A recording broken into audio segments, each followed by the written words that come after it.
तुम्हारा दिमाग ठीक है? तुमने कहा तो कहा कैसे कि मैं अपनी बेटी आरजू की शादी तुम्हारे उस तालाक याफ्ता भांजे से करूंगा?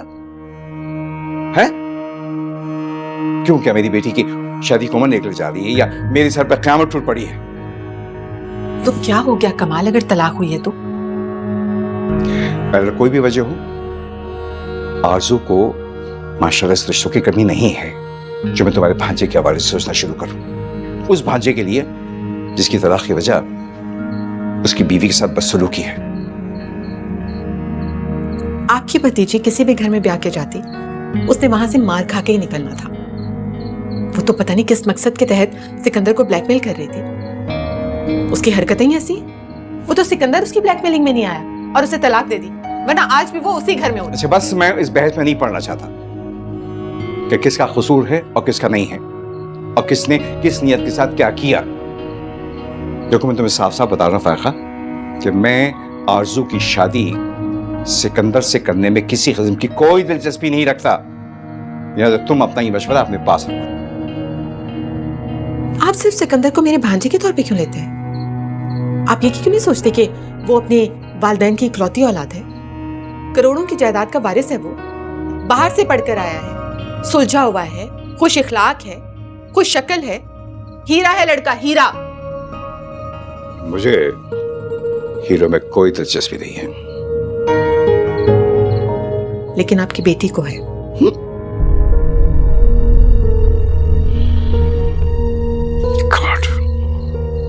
नहीं है। तुम्हारी बेटी तुमसे ज्यादा बेवकूफ है। अगर ये बात है तो ठीक है, मैं खुद बात करता हूं आरजू से। कमाल साहब, खानदान का हर बेटी वाला सिकंदर से अपनी बेटी ब्याहना चाहता है। कितने लोगों ने तो मुझसे कहा है कि हमारी बात चला दें वहां पर। देखो, मेरे मुंह में खाक। खुदा ना खास्ता कर मेरी बेटी तालाक याफ्ता होती, बेवा होती तो अभी मैं मरते मर जाता, मगर अपनी बेटी की शादी तुम्हारे उस भांजे के साथ नहीं करता। उस शख्स के साथ जिसको औरत पे हाथ उठाने की आदत हो, कभी भी नहीं, चाहे वो किसी का बेटा होता। आप तो इस तरह कह रहे हैं जैसे आपके खानदान में किसी मर्द ने कभी औरत पे हाथ ही नहीं उठाया। आपको याद है जमाल भाई शादी के शुरू में किस तरह से भाभी के साथ क्या क्या सलूक किया उन्होंने? और आप खुद कैसे चीखे चिल्लाते थे आप मुझ पर? बस गड़े मुर्दे मत उखाड़ो, बहुत हो गया।